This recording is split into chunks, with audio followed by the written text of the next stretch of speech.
अच्छा जी, हमारी डिस्कशन कल हो रही थी फुली इंटरलॉकिंग पे, और बल्कि पहले हमने इंटरलॉकिंग को डिस्कस किया, उसकी कंप्रिहेंसिव एग्जांपल देखी, और उसके बाद हमने फुली इंटरलॉकिंग का ओवरव्यू लिया था। और उसको ओवरव्यू मैंने आपको दिया था आपकी प्रायर लर्निंग से रिलेट करके, जिसमें फुली इंटरलॉकिंग में पहला डिफरेंस ये आता है इंटरलॉकिंग से कि दो पीएनएल बनते हैं, कॉस्टिंग का अपना पीएनएल और फाइनेंशियल का अपना पीएनएल। इंटरलॉकिंग में कॉस्टिंग में सिर्फ कॉस्ट रिकॉर्ड है, फाइनेंशियल में पीएनएल भी है, सारे फाइनेंशियल रिकॉर्ड वहाँ पे हैं। फुली इंटरलॉकिंग में कॉस्टिंग पीएनएल भी आ जाता है, फाइनेंशियल पीएनएल भी जनरल लेजर में मेंटेन हो रहा है, दो पीएनएल हो जाते हैं। और एक तरह के दोनों सिस्टम इंडिपेंडेंट हैं, दोनों सिस्टम से कंपनी की परफॉर्मेंस की रिपोर्ट निकल रही होती है।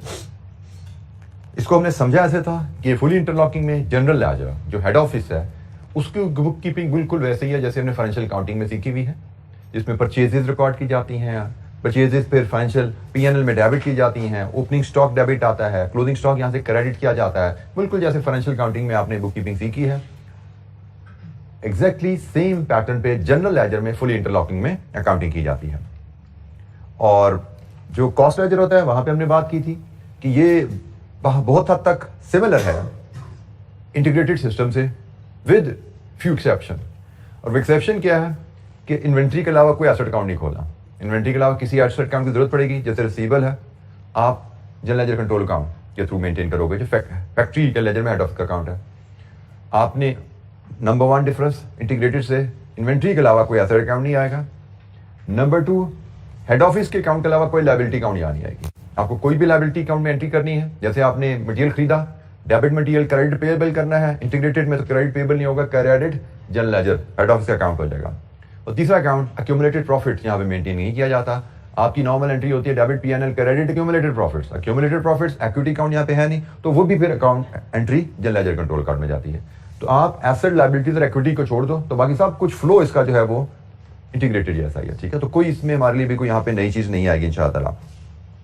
हम इसकी एक कंप्रिहेंसिव एग्जांपल जो है फुल इंटरलॉकिंग की उसको ओवरव्यू करते हैं। और ये एग्जांपल हमारे पास पेज 532 की बॉटम 533 पे तकरीबन चला गया, वहां से शुरू हो रही है जी।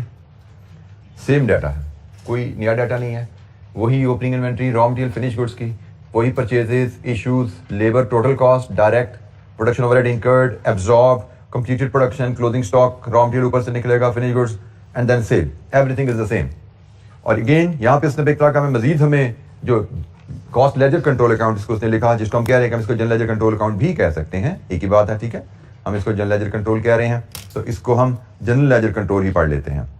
Head basically head office account. Factory में उसने बताया जी फैक्ट्री का the opening cost ledger trial, cost ledger factory ledger का ट्रायल क्या है, raw material inventory, finish good inventory और credit balance of head office. ये वही बैलेंस है जो पिछले सवाल में इंटरलॉकिंग में भी हमें दिया गया था, ठीक है। यहाँ पे अब उसने क्या किया, उसको ट्रायल बैलेंस की शेप में दे दिया। वहां पे उसने बताया था कि जी इतना पेएबल है और ये इन्वेंट्री के बराबर होता है। अब उसने इसी डाटा को स्टेटमेंट के बजाय एक छोटे से ट्रायल बैलेंस की शेप में दे दिया। हम इसको पहले ही बात कर चुके हैं कि हमारा ट्रायल बैलेंस ऐसा दिखता है। अच्छा, जब इसकी एंट्रीज को रिव्यू करना है, ये एंट्रीज क्योंकि हम इंटीग्रेटेड में सारी देख चुके हैं, मुझे लगता है बड़ी आसानी से इसको यहाँ पे रिव्यू कर सकते हैं वन बाय वन। ट्रांजैक्शन पढ़ते जाइए और एंट्री बोल रही है। पहली ट्रांजैक्शन ओपनिंग इन्वेंट्री, कोई एंट्री नहीं है, purchases, debit raw material inventory, integrated का सिस्टम ध्यान में लाओ, debit raw material credit payable, तो यहाँ पे तो पेएबल नहीं है, जनरल लेजर कंट्रोल अकाउंट, ठीक हो गया जी। तो ये जनाब debit inventory raw material credit control account, ठीक है। तो इसको बस जनरल लेजर पढ़ो, कॉस्ट लेजर पढ़ो, फर्क नहीं पड़ता, ये हमें पता है। हमने कहा अच्छा इन्वेंट्री परचेज होगी, फिर हमने कहा जी हम देखते हैं इन्वेंट्री इशू हो रही है। इन्वेंट्री इशू होती है तो क्या एंट्री डलती है इंटीग्रेटेड में, debit work in process, credit raw material. लीजिए जी इशू की एंट्री जरा उसको टिक कर लें, थोड़ा आगे पीछे एंट्रीज हम इन्होंने की हुई हैं तो हम वहां से टिक करते जाते हैं। लीजिए जी ये रॉ मटेरियल इन्वेंट्री, ये inventory work in process debit, inventory raw material credit 80,000। आगे चलिए 96,000 की वेजेस इनकर्ड। वेज इनकर्ड कैसे रिकॉर्ड होती है, 96,000 वेजेस डेबिट और पेएबल नहीं, लेजर कंट्रोल अकाउंट क्रेडिट। लीजिए जी वेज लेजर कंट्रोल अकाउंट 96,000। इसके बाद इसकी एलोकेशन है 15,000 डायरेक्ट है और 6,000 इनडायरेक्ट है। जो डायरेक्ट वेजेस होती हैं वो जाती हैं वर्क इन प्रोसेस में डेबिट, और जो इनडायरेक्ट वेजेस होती हैं वो जाती हैं फर्स्ट कंट्रोल में डेबिट, और क्रेडिट हो जाएगा 96 से वेजेस। तो जनाब इसके दो टुकड़े किए हैं, 6,000 ओवरहेड कंट्रोल को डाला, वेजेस क्रेडिट किया, और 90,000 कहीं आगे ये जी वर्क इन प्रोसेस को डाला, वेजेस क्रेडिट किया। तो ये वेजेस की एलोकेशन भी होगी। इसके बाद 2,50,000 प्रोडक्शन ओवरहेड इनकर्ड। इसकी एंट्री क्या होती है जी? ओवरहेड टू पेएबल नहीं, ओवरहेड टू जनरल लेजर। बिल्कुल ठीक हो गया जी, ओवरहेड टू जनरल लेजर, ये ओवरहेड की एंट्री आ गई। इसके बाद अब्जॉर्प्शन आ गई। अब्जॉर्प्शन की एंट्री होती है debit working process credit FH control, ऐसे ही है जी। 3 लाख ओवरहेड अब्जॉर्ब्ड है, ये इनकी एंट्री आ गई। Working process debit, overhead control credit 3 lakh. इसके बाद प्रोडक्शन कंप्लीट हुई, debit work finish goods credit working process 4,70,000, ये एंट्री भी आ गई।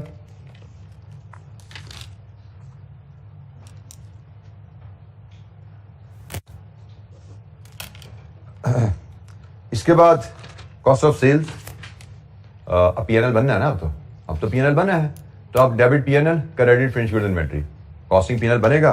तो जनाब अब आपकी एंट्री पड़ेगी, ये लीजिए 5,11,000 की debit PNL credit cost of sales की एंट्री है। कॉस्ट ऑफ सेल की वही वैल्यू जो हमने पहले भी रिकॉर्ड की हुई है, ऐसा ही है जी।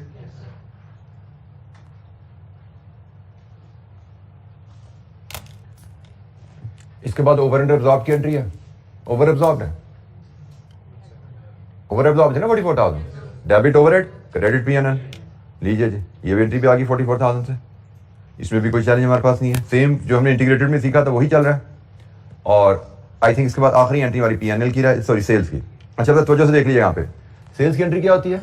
रिसीवेबल टू सेल, बट यहाँ पे क्या होगी? Ledger control account to sales. फिर सेल्स पीएनएल में क्लोज की जाती है, सेल्स टू पीएनएल। उसके बाद हमारा प्रॉफिट एंड लॉस निकल आता है, डेबिट पीएनएल क्रेडिट क्यूमुलेटेड नहीं, क्रेडिट जनरल, दैट्स इट। अगर आपको इंटीग्रेटेड की एंट्रीज आती हैं और आपको सिर्फ एक आपने चीज लिखी हुई है, no asset account other than inventory, no liability account other than head office, no equity account. Integrated system की सारी बेसिस लॉजिक वही है एंट्रीज की कॉस्ट लेजर में, सिवाय इन 3 डिफरेंसेस के। इन 3 अकाउंट्स की जब आपको जरूरत पड़ेगी, जब भी आपको एसेट की जरूरत पड़े अदर देन इन्वेंट्री, जब भी आपको लायबिलिटी की जरूरत पड़े अदर देन हेड ऑफिस, जब भी आपको इक्विटी अकाउंट की जरूरत पड़े, ये सारी एंट्रीज आपने क्लोज कर देनी है जनरल लेजर कंट्रोल अकाउंट में। हेड ऑफिस का जो अकाउंट खुला हुआ है फैक्ट्री में, सारी एंट्रीज का दूसरा इफेक्ट वहां ले जाना है। तो ये आपका जनाब पूरे का पूरा जो फुली इंटरलॉकिंग में कॉस्टिंग सिस्टम है, it's very straight forward. Integrated system से लिंक करके हम इसको बड़ी आसानी से समझ सकते हैं।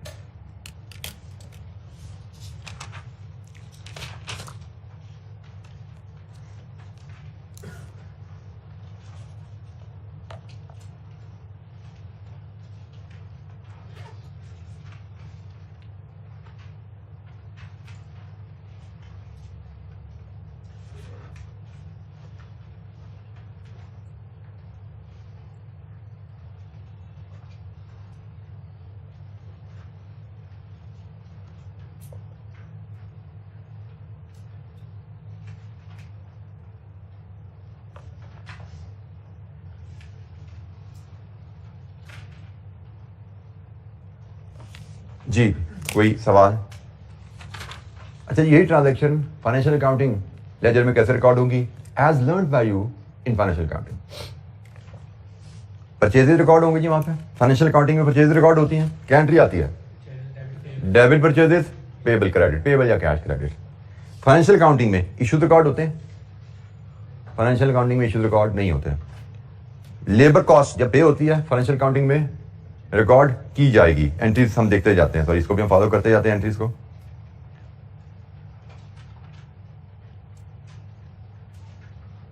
ये जी पहली एंट्री हमने कहा जी डेबिट परचेजेस क्रेडिट पेबल, दूसरी हमने कहा जी wages debit cash credit.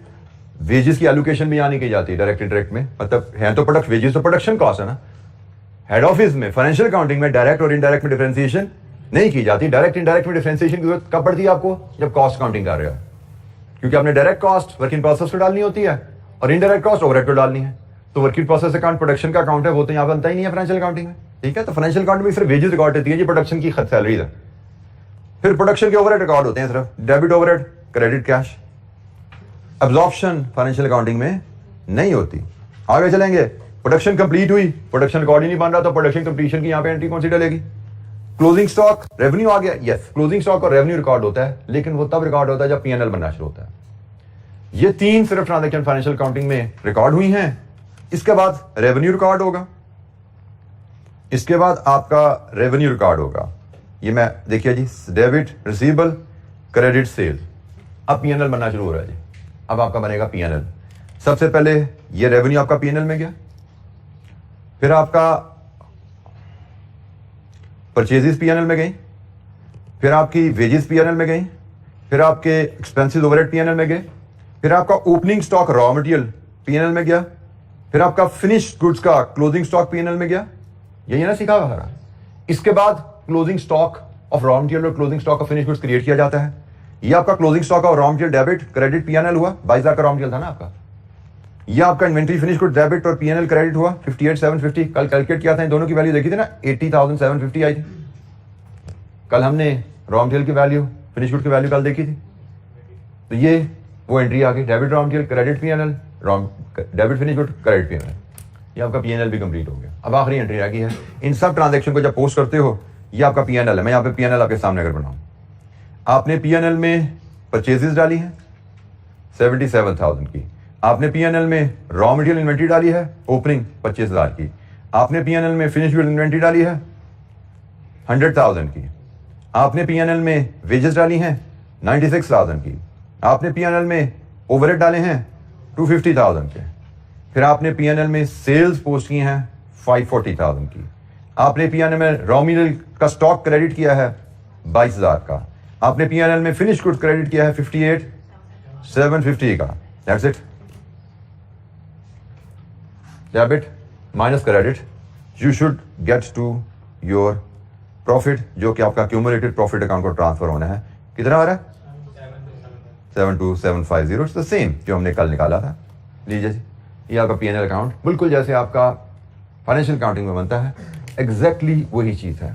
Debit opening stock of raw material and finished goods, debit opening stock of raw material and finished goods, debit purchases, debit cost, credit sales and credit closing stock PNL में, and then you get to the profit figure. Financial accounting में जैसे accounting की जाती है, बिल्कुल उसी अंदाज में हम फुल्ली इंटरलॉकिंग में मेंटेन करते हैं बुक्स। कोई डिफरेंस नहीं है, एब्सोल्युटली नो डिफरेंस। जी, एनी क्वेश्चन, कोई सवाल?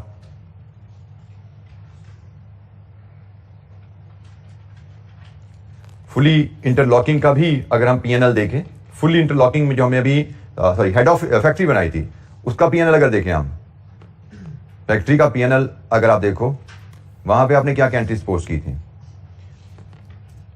फैक्ट्री में आपने कॉस्ट ऑफ सेल्स डेबिट की थी 5,11,250। ये भी पीएनएल है लेकिन फैक्ट्री का। आपने फैक्ट्री में सेल्स क्रेडिट की थी यहाँ पे 5,40,000।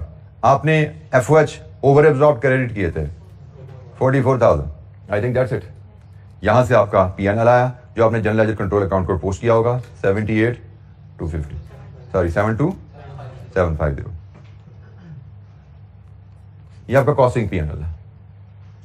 कॉस्टिंग में पीएनएल आपका ऐसे दिख रहा है, इसको हम कॉस्टिंग पीएनएल कह सकते हैं। यहाँ पे ये कॉस्टिंग पीएनएल है हमारा, और ये हमारा फाइनेंशियल पीएनएल है।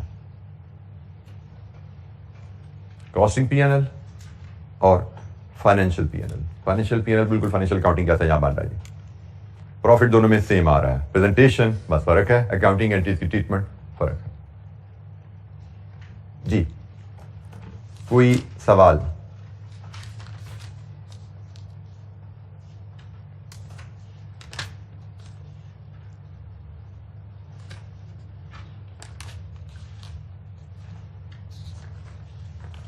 यहाँ पे आपकी किताब में जर्नल एंट्रीज भी लिखी हुई हैं जो हमने सारी ये टिक करके डिस्कस की।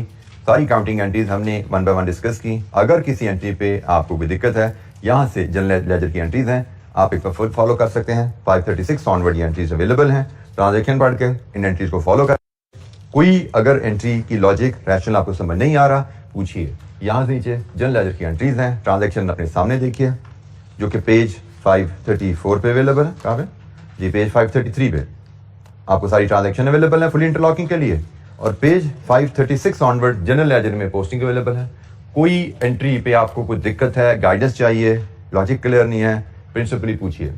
मैंने कोशिश की है फुली इंटरलॉकिंग में आपको नई चीजें ना सिखाई जाएं, पुरानी जो लर्निंग है उसे रिलेट करके चीजें आपको बताई जाएं, ताकि आपको सीखना और याद रखना आसान रहे। Take few minutes, walk through the entries from the book, और कोई चीज समझ नहीं आती पूछिए।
किसी ट्रांजैक्शन पे कोई क्लैरिटी, कोई लॉजिक, रैशनल बेसिस पता नहीं चलती, पूछिए।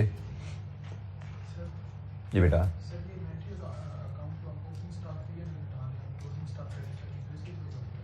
बेटे फाइनेंशियल अकाउंटिंग में हम ऐसे करते हैं। फाइनेंशियल अकाउंटिंग में हमारा इन्वेंट्री का अकाउंट मेंटेन किया जाता है, लेकिन वो इन्वेंट्री अकाउंट वो नहीं है जो हम यहाँ पे सीखते हैं।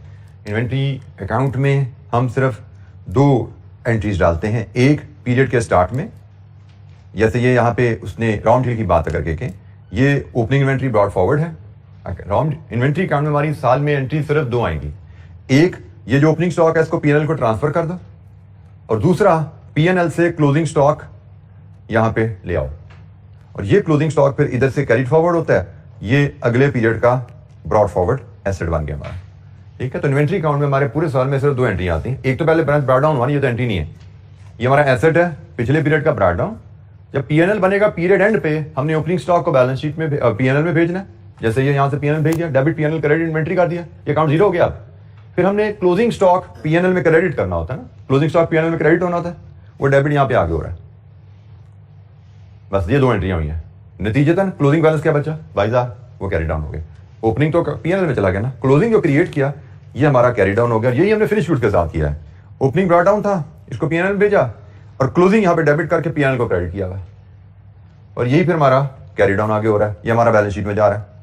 ठीक है, तो हमारे पीएनएल में ओपनिंग स्टॉक डेबिट होता है, credit with credit to inventory account, और पीएनएल में क्लोजिंग स्टॉक क्रेडिट होता है with debit to inventory account. ये हमारी फाइनेंशियल अकाउंटिंग में इन्वेंट्री अकाउंट की एंट्रीज हैं।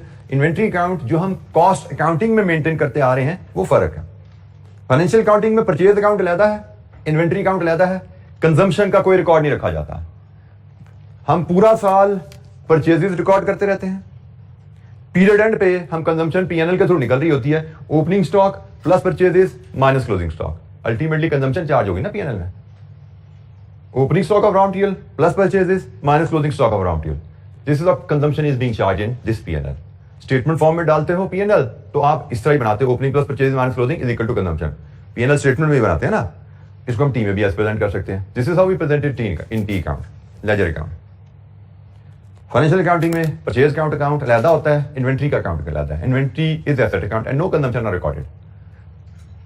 जबकि कॉस्ट अकाउंट में हम इन्वेंट्री परचेज एक ही अकाउंट में डाल देते हैं। एक ही अकाउंट है हमारा इन्वेंट्री का जिसमें हम परचेजेस भी डाल रहे हैं, जिसमें से इश्यूज भी रिकॉर्ड कर रहे हैं। उसके डेबिट साइड पे सारी परचेजेस हैं, उसकी क्रेडिट साइड पे सारे इश्यूज हैं, और closing balance opening balance plus purchases minus issues closing balance आ जाता है। उसी अकाउंट से हमारा एसेट का अकाउंट एसेट बैलेंस निकल रहा है।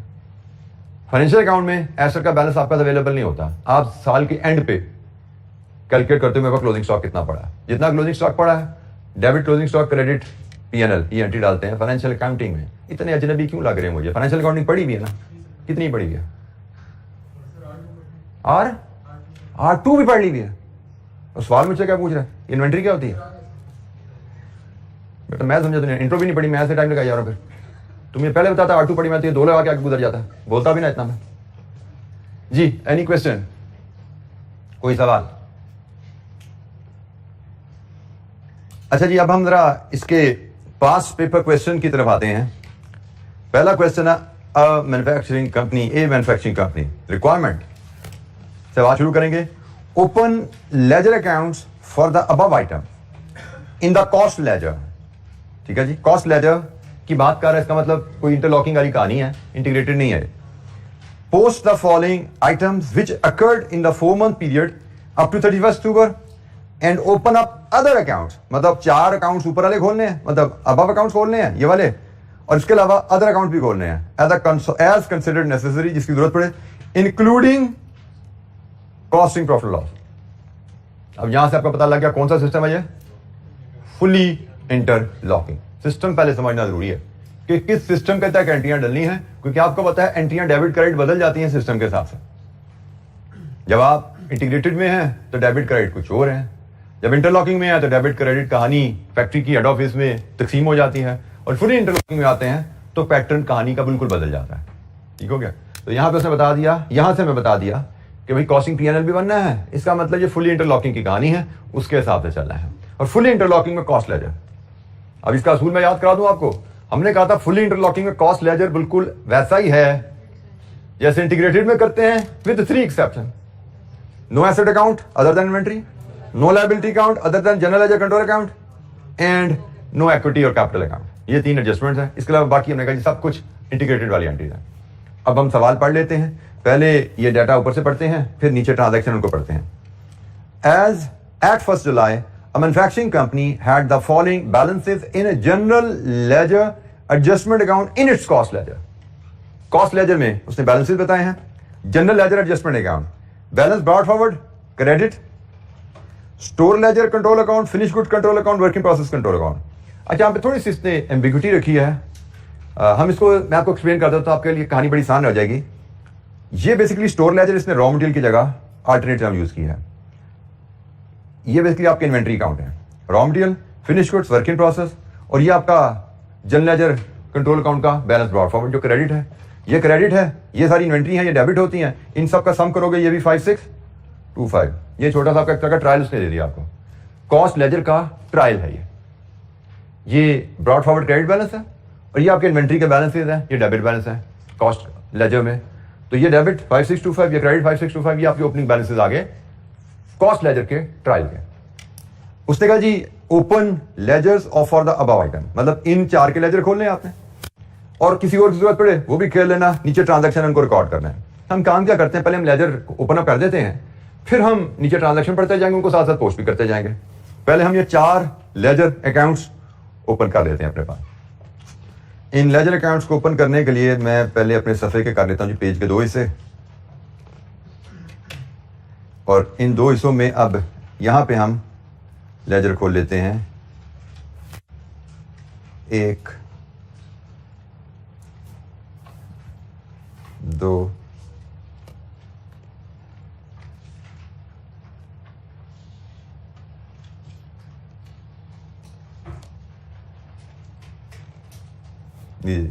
ये हमने लेजर खोल लिया। लेजर कौन कौन से हैं? एक जनरल लेजर कंट्रोल अकाउंट है, एक इसने लिखा स्टोर लेजर कंट्रोल अकाउंट, ये मैं आपको बताता हूँ ये रॉ मटेरियल है। फिर इसने लिखा जी फिनिश गुड्स, ये नाम से ही क्लियर है, फिनिश गुड्स कंट्रोल अकाउंट। फिर एक लिखा है work in process control account. ठीक है जी, तो स्टोर लेजर का मतलब रॉ मटेरियल है।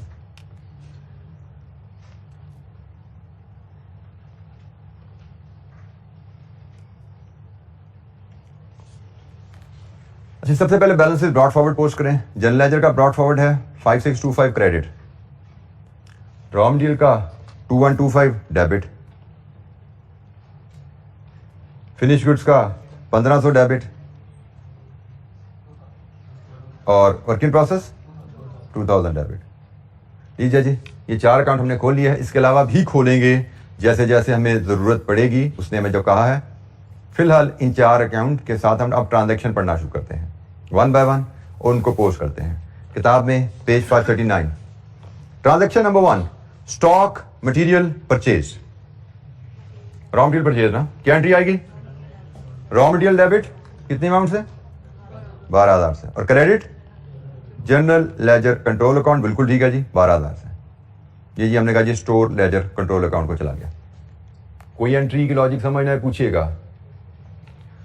Stock material issued to production 12,500, work in process debit 12,500, और store ledger control account credit 12,500। Raw material issue हो गया जी, वर्क इन प्रोसेस में जाता है। Stock material issued to maintenance department, ये इनडायरेक्ट मटेरियल इशूड है भाई, maintenance department indirect material. Production को इशू हुआ डायरेक्ट मटेरियल है, मेंटेनेंस डिपार्टमेंट को इशू हुआ इनडायरेक्ट मटेरियल है। इनडायरेक्ट मटेरियल कहां जाता है? ओवरहेड। तो let's open up overhead account. उसने कहा बाकी भी जिस अकाउंट की जरूरत पड़ेगी खोलते जाना, तो हमें जरूरत पड़ गई अब ओवरहेड अकाउंट की। ओवरहेड कंट्रोल इसको हम क्या लेते हैं, तो कितने का मटेरियल इशू किया है? 1000 का। लीजिए जी, ये ओवरहेड कंट्रोल अकाउंट, इसको भी हम ओवरहेड कंट्रोल अकाउंट कह रहे हैं। हमने कहा जी स्टोर लेजर कंट्रोल अकाउंट से 1000 का मटेरियल इशू हुआ। Next transaction, wages direct included in direct wages indirect. कहानी अजीब सी है, मतलब 10,830 की वेजेस इनकर हुई हैं, लेकिन ये सारी लिखा उसने डायरेक्ट कर दिया, लेकिन सारी डायरेक्ट है नहीं।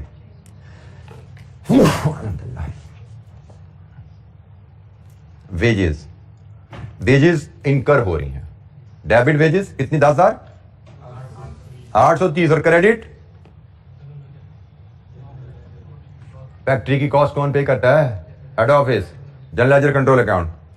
तो जनाब ये आपकी आ गई वेजेस 10,830। फिर इसने मजीद इंफॉर्मेशन दे दी, वेजेस में 600 इनडायरेक्ट है, इसका मतलब बाकी डायरेक्ट है। तो जो तो इनडायरेक्ट है वो चले जाएंगे एफओएच कंट्रोल अकाउंट को, और जो डायरेक्ट है वो कहां जाएगा? लीजिए जी, वेजेस 10,230 इधर आ गई और वेजेस 600 इधर आ गई। ठीक है जी, तो हमने वेजेस की कहानी भी डील कर ली। Factory overhead incurred 4,200। Factory overhead incurred की एंट्री क्या होगी? डेबिट फैक्ट्री ओवरहेड अकाउंट और credit general ledger control account, क्योंकि खर्चा जो होता है हेड ऑफिस ने करना है। 4,200 जी, ये FOH 4,200।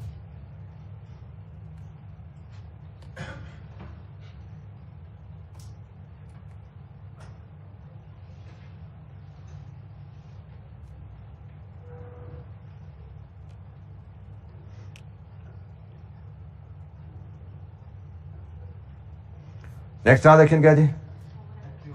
Factory overhead absorbed into production 5,800। जनाब वर्क इन प्रोसेस डेबिट होता है 5,800 से, और एफओएच अकाउंट क्रेडिट होता है 5,800 से। इसके बाद work transfer to finish good at cost 24,000। Work in process से फिनिश गुड्स को ट्रांसफर हुआ 24,000।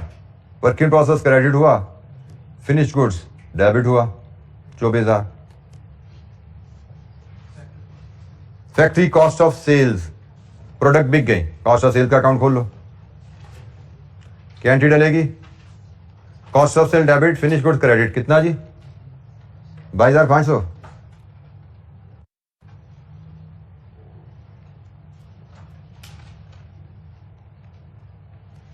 जी आपने factory cost of sale record कर ली, debit cost of sale, credit finish goods. Sales at selling price, sales at selling price की entry क्या होती है? डेबिट रिसीवेबल, बट रिसीवेबल नहीं होगा जनरल लेजर कंट्रोल। सेल्स 28,750, 28,750, और आपको सेल्स अकाउंट खोलना है। यहां पे सेल्स अकाउंट खोल लेते हैं जी। General ledger control account 28,750। Admin and selling expenses to be written off against profit. तो जनाब एडमिन एंड सेलिंग एक्सपेंसेस का अकाउंट भी खोल लेते हैं, क्योंकि कंप्लीट पीएनएल बनना है ना, तो हमें एडमिन सेलिंग एक्सपेंसेस भी खोलने पड़ेंगे। यहां पे तमाम खर्चे हेड ऑफिस पे करता है, जनरल लेजर कंट्रोल अकाउंट से ये खर्चा पे होगा 4,250 का।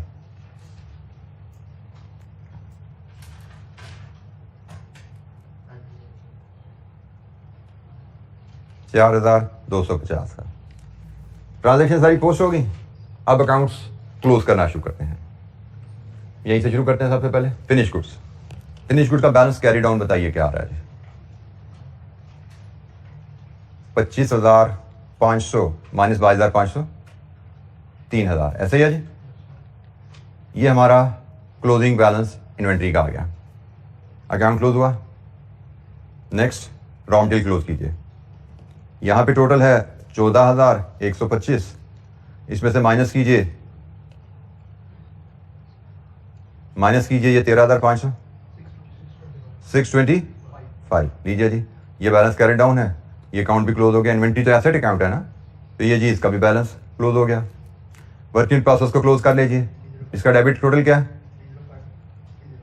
30,530। इसका बैलेंस कैरी डाउन क्या आया? 6,530 लीजिए जी। ये अकाउंट भी क्लोज हो गया। ये सारे एसेट अकाउंट थे, ये हमारे क्लोज हो गए हैं। अब आइए एफओएच कंट्रोल अकाउंट पे। इसमें कोई बैलेंस है ओवर एंड एब्जॉर्ब? ये ऑलरेडी क्लोज हो चुका है 5800 पे, एम आई राइट? ये 5800 पे क्लोज हो चुका है, कोई ओवर एंड एब्जॉर्ब नहीं है। वेजेस अकाउंट, इसमें कोई बैलेंस है? नो, ये भी ऑलरेडी क्लोज हो चुका है। वेज कॉस्ट इनकर हुई थी, वर्क इन प्रोसेस और ओवरहेड को तकसीम करके खत्म हो गया। कॉस्ट ऑफ सेल्स, एक अकाउंट उसने जो मांगा था वो तभी हमने खोला ही नहीं है, अब उसकी बारी आ गई है। कॉस्टिंग P&L मांगा था ना उसने, अब उसकी बारी आई है। कॉस्ट ऑफ सेल्स कैसे क्लोज होगा? P&L को ट्रांसफर करके। लीजिए जी, कॉस्ट ऑफ सेल से डेबिट आया 22,500। सेल्स कैसे क्लोज होगा? P&L को ट्रांसफर करके 28,750। P&L को ट्रांसफर हुई सेल्स 28,750, सेल्स भी क्लोज हो गया। एडमिन कैसे क्लोज होगा? P&L को ट्रांसफर हो गए 2850, ये भी क्लोज हुआ। लीजिए जी, यहां पे आई एडमिन एंड सेलिंग 4250। अब इसकी जो बैलेंसिंग फिगर है वो प्रॉफिट की है और वो जाएगी जनरल लेजर कंट्रोल अकाउंट को। ये भी अकाउंट आपका P&L भी आपका क्लोज हो जाएगा। कितनी फिगर आ रही है प्रॉफिट की? 2000। ये आपकी अब जानी है जनरल लेजर कंट्रोल अकाउंट को क्रेडिट। ये जनरल लेजर कंट्रोल अकाउंट है, इसमें प्रॉफिट फॉर द पीरियड आया 2000 को। इसको भी क्लोज कर लीजिए। इसका बैलेंस कैरी डाउन क्या बच रहा है जी, वो बता दीजिए। इसका बैलेंस कैरी डाउन उस साइड पे आएगा। टोटल कीजिए इस साइड का क्या है, क्लोजिंग बैलेंस बताइए क्या है।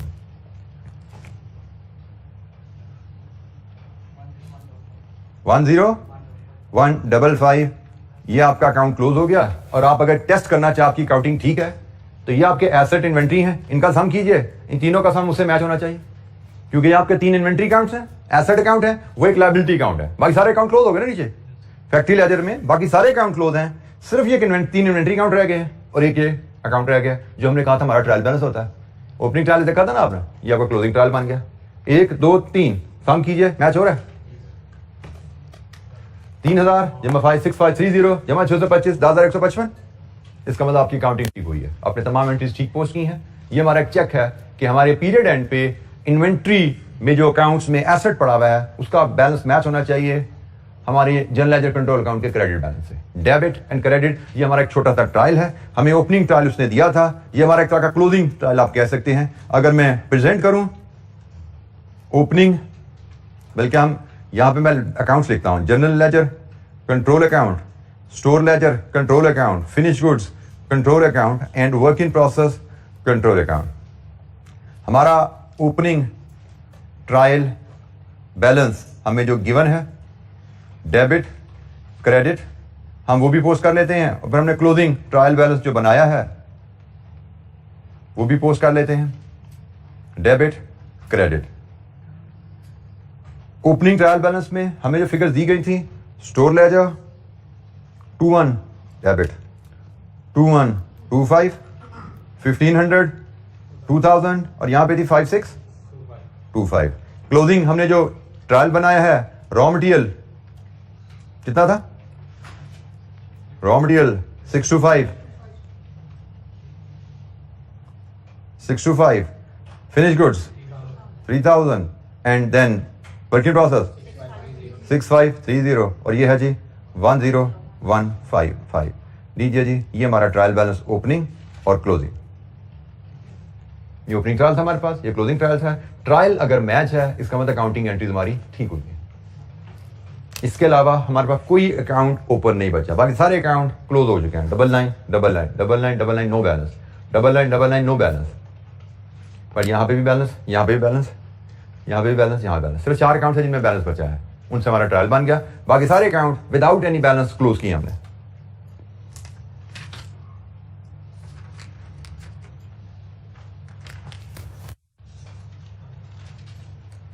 जी, एनी क्वेश्चन, कोई सवाल?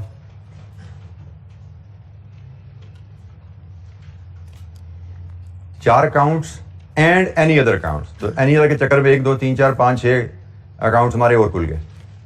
टोटल 10 अकाउंट्स हमें यहां बनाने पड़ गए, ठीक है। लेकिन जैसे जैसे जरूरत पड़ी हम बनाते गए और अल्टीमेटली सब क्लोज किए। जो बैलेंस बचे वो भी हमारी रिपोर्ट हो गए। कोई सवाल? फुल इंटरलॉकिंग पे ये क्वेश्चन था।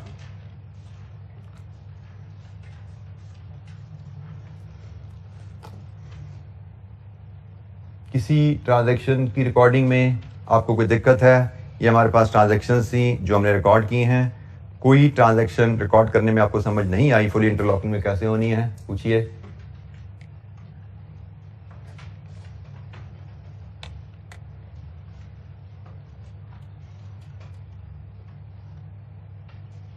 सारी ट्रांजैक्शन लगभग वैसे ही हैं जैसे हमने पिछले इलस्ट्रेशन में देखी थी। कोई चैलेंजिंग एंट्री हमें यहाँ पे नजर नहीं आई। अगर आपने बेसिक्स जो प्रिंसिपल है दो लाइनर वो आपने समझ लिया है, तो आपको अकाउंटिंग के ऊपर कोई सवाल आए, this should be considered one of the easiest question इंशाअल्लाह एग्जाम। अच्छा, एक और क्वेश्चन है इसका, क्वेश्चन 2, उसको भी जरा डिस्कस कर लेते हैं, इसकी कहानी भी जरा पढ़ लेते हैं क्या है। क्वेश्चन 2 जी काट लिमिटेड का सवाल है। इसकी रिक्वायरमेंट सबसे पहले prepare following control accounts in cost ledger. Integrated नहीं है भाई, cost ledger, raw material store, work in process, finish goods, production overheads, ये 4 अकाउंट बनाने हैं। Prepare a statement reconciling the gross profit as per the accounting and financial accounts, as per cost account and financial account. Gross profit as per cost accounts, इसका मतलब ये interlocking नहीं, fully interlocking है, ये fully interlocking है। ठीक हो गया, तो फुल इंटरलॉकिंग सिस्टम पे ही क्वेश्चन में दोबारा आ गया। इंटीग्रेटेड पे मुझे लगता है कम ही हमें क्वेश्चन मिलेंगे, हमें इंटरलॉकिंग या फुल इंटरलॉकिंग पे ही ज्यादा क्वेश्चन पास्ट में मिलते हैं। हम जो मॉडल पेपर का क्वेश्चन उसको भी देखेंगे।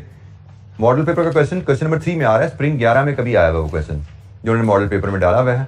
आई बिलीव वो भी ऐसा ही है, उसकी रिक्वायरमेंट ही पढ़े ना, फैक्ट्री लेजर है, जनरल लेजर। उसकी रिक्वायरमेंट में लिखा हुआ है कि prepare general entries to record all about transaction in factory ledger and general ledger. यही तो काम करते आ रहे हैं हम पिछले एग्जांपल में। तो बहरहाल कम से कम ये तो पता लग रहा है ये भी इंटरलॉकिंग ही है, फुली है या नहीं सवाल पढ़ के पता लगेगा, लेकिन ये काट फुल इंटरलॉकिंग का सवाल है। पढ़ते हैं जी सवाल, फिर देखते हैं इसमें क्या है हमारे लिए चैलेंज। इफ एनी, काट limited operates separate cost accounting and financial accounting system. The following manufacturing and trading statement has been prepared from the financial account for the quarter ended. Financial accounting से trading and profit loss statement बनी हुई है जी। Raw material opening stock plus purchases less closing stock, तो ये raw material consume की figure आ गई। Direct wages, production overheads add किए, ये प्रोडक्शन कॉस्ट इनकर्ड आ गई। इसमें opening work in process, closing work in process adjust किया, तो ये कॉस्ट ऑफ गुड्स प्रोड्यूस्ड आ गई, ये कॉस्ट ऑफ गुड्स प्रोड्यूस्ड है। ठीक है जी। फिर ये एक तरह का उसने प्रोडक्शन अकाउंट बना लिया कि जो हमने गुड्स प्रोड्यूस की उनकी कॉस्ट क्या है, जो गुड्स हमने प्रोड्यूस की उनकी कॉस्ट क्या है, यहां से वो बना। आगे चलते हैं, सेल्स 4,40,000, फिनिश गुड्स का opening stock plus cost of goods produced minus closing stock of finish goods, ये आपको कॉस्ट ऑफ सेल्स मिल जाती हैं। तो sales minus cost of sales gross profit, ये फाइनेंशियल अकाउंट से डाटा एक्सट्रैक्ट हुआ है। The following information has been extracted from cost accounts, cost account से भी इंफॉर्मेशन निकाली गई है। Balance as at 1 January, raw material का स्टॉक, वर्क इन प्रोसेस का स्टॉक, फिनिश गुड्स का स्टॉक। इसको अगर मैच करें आप देखिएगा जरा, ये opening stock of finish goods है एज पर कॉस्ट अकाउंट, ये opening stock of finish goods है as per financial account, valuation different है। Opening stock as per financial account 1 जनवरी का, opening stock as per cost account. हमने पढ़ा था interlocking में एक फ्लेक्सिबिलिटी में मिलती है, जो इंटीग्रेटेड का चैलेंज था ना, इंटीग्रेटेड में एक ही अकाउंट बनने हैं, एक इन्वेंट्री अकाउंट बनना है, तो वो मजबूरी है एब्जॉर्प्शन भी बनाना पड़ेगा, क्योंकि फाइनेंशियल अकाउंटिंग एब्जॉर्प्शन के तहत वैल्यूएशन कहती है। जबकि हमने कहा था ये ड्रॉबैक क्यों है, क्योंकि बाद का हमें मैनेजमेंट अकाउंट्स के लिए मार्जिनल कॉस्टिंग पे वैल्यूएशन चाहिए होती है। तो इंटीग्रेटेड सिस्टम बना रही हो, एक ही वैल्यूएशन हो सकती है, वो फिर आप एब्जॉर्प्शन की करते हो तो मैनेजमेंट में ड्रॉबैक रह जाता है। इंटीग्रेटेड का एक जो बेनिफिट हमने पढ़ा, इंटरलॉकिंग का जो बेनिफिट हमने पढ़ा था, एक बेनिफिट ये था कि 2 किताबें हैं, फाइनेंशियल वाले अपनी वैल्यूएशन कर लें एब्जॉर्प्शन के हिसाब से, कॉस्टिंग वाले अपनी वैल्यूएशन कर लें मार्जिनल के हिसाब से। तो यहां पे वही हुआ नजर आ रहा है शायद, ओपनिंग स्टॉक फाइनेंशियल की वैल्यू, ओपनिंग स्टॉक कॉस्ट की वैल्यू। सिमिलरली वर्किंग प्रोसेस में जाओ, ओपनिंग स्टॉक फाइनेंशियल अकाउंट की value, opening stock cost account की वैल्यू। रॉ मटेरियल में जाओ, ओपनिंग स्टॉक फाइनेंशियल की value, opening stock cost account की वैल्यू। ओपनिंग स्टॉक, अब हम कॉस्ट अकाउंट्स में आगे से जी, ये कॉस्ट अकाउंट का डाटा है ओपनिंग स्टॉक का। ट्रांजैक्शन फॉर द क्वार्टर, ये भी कॉस्ट अकाउंट का डाटा है। ठीक है, कॉस्ट लेजर से डाटा निकला हुआ है। Raw material issued, cost of goods produced, cost of goods sold, loss of material damaged bye flood. A notional cost of rent 4,000 per month has been charged in the cost accounts. Production overheads was absorbed at the rate of 185% of direct wages. Profit at the end of the period is shown as 238,970. ये cost account का profit है। Financial account का profit यार है, ये financial account का profit है, ये cost account का profit आ गया। Requirement क्या है? Prepare following control accounts in cost ledger.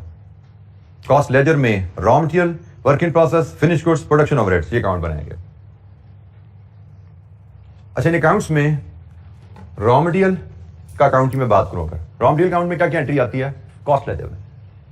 Opening balance brought down होगा, गिवन है आपको। कॉस्ट लेजर को ओपनिंग बैलेंस गिवन है ना। परचेजेज डेबिट की जाती है उसमें, वो फाइनेंशियल अकाउंट से मिलेंगे आपको। फाइनेंशियल अकाउंट परचेज आ रही है ना, वहां से आपको रॉ मटेरियल परचेज मिलेगी। इश्यूज क्रेडिट किए जाते हैं, वो फिर यहां पे आपको गिवन है। इसका मतलब रॉ मटेरियल काउंट तैयार हो गया आपका, ऐसे ही है। इसी तरह आपने फिनिश गुड्स बनाना है। ओपनिंग वर्क इन प्रोसेस पड़ा हुआ है, डायरेक्ट वेजेस इनकर्ड डेबिट की जाएंगी, रॉ मटेरियल इशूड डेबिट किया जाएगा, ओवरहेड अब्सॉर्ब्ड डेबिट किए जाएंगे, और cost of goods produced finish goods को ट्रांसफर कर दिया जाएगा। Debit finish good, credit work in process, आपका वर्क इन प्रोसेस तैयार हो गया। Finish goods opening balance available है, कितने प्रोड्यूस हुए वर्क इन प्रोसेस से आए, आ गया, और इसके बाद cost of goods sold given है ना, ये पीएनएल को चला जाना है। फिनिश गुड्स का अकाउंट भी क्लोज हो गया। Overhead account, overhead incurred PNL से मिलता है, जो फाइनेंशियल पीएनएल गिवन है आपको, यहां पे production overhead incurred financial account में आ रहा है ना, इनकर्ड एक्चुअल ओवरहेड ये है। तो actual overhead incurred overhead account को डेबिट किया जाते हैं। Overhead absorbed debit work in process credit overhead किया जाता है। अब्सॉर्प्शन रेट उसने आपको ये कॉस्ट अकाउंट के डाटा में बताया हुआ, ठीक है। वेजेस आपको फिर फाइनेंशियल पीएनएल में गिवन है, तो आपने इस तरह लेके इसको कंप्लीट कर लेना, ये भी बन जाता है। और देन रिकंसिलिएशन है। रिकंसिलिएशन आपके लिए थोड़ा सा ट्रिकी पार्ट हो सकता है। ये क्वेश्चन असाइनमेंट में है, मैंने डिस्कस भी कर लिया, इन काउंट्स की गाइडलाइन भी दे दी है। ये रिकंसिलिएशन जो 3 मार्क्स की है, दिस में be a challenge for you, ठीक है। बट आई एक्सपेक्ट कि आप इस सवाल को कंप्लीट करके कल आएंगे इंशाअल्लाह। और कल हम, जैसे मैंने कहा कि हम जॉब सर्विस कॉस्टिंग पे बात शुरू करेंगे इसको डिस्कस करने के बाद। और देन जॉब सर्विस के एंड पे हम क्वेश्चन नंबर 3 भी है जो इसी चैप्टर का है, वो हम वापस आके करेंगे क्योंकि उसमें जॉब कॉस्टिंग की बात भी हो रही है, ठीक है। तो क्वेश्चन नंबर 3 फिर हम एंड पे देख रहे होंगे हमारी डिस्कशन के। आज के लिए इतना ही, बाकी कल इंशाअल्लाह मुलाकात होगी, डिस्कशन को आगे लेके चलेंगे। थैंक यू, अस्सलाम वालेकुम।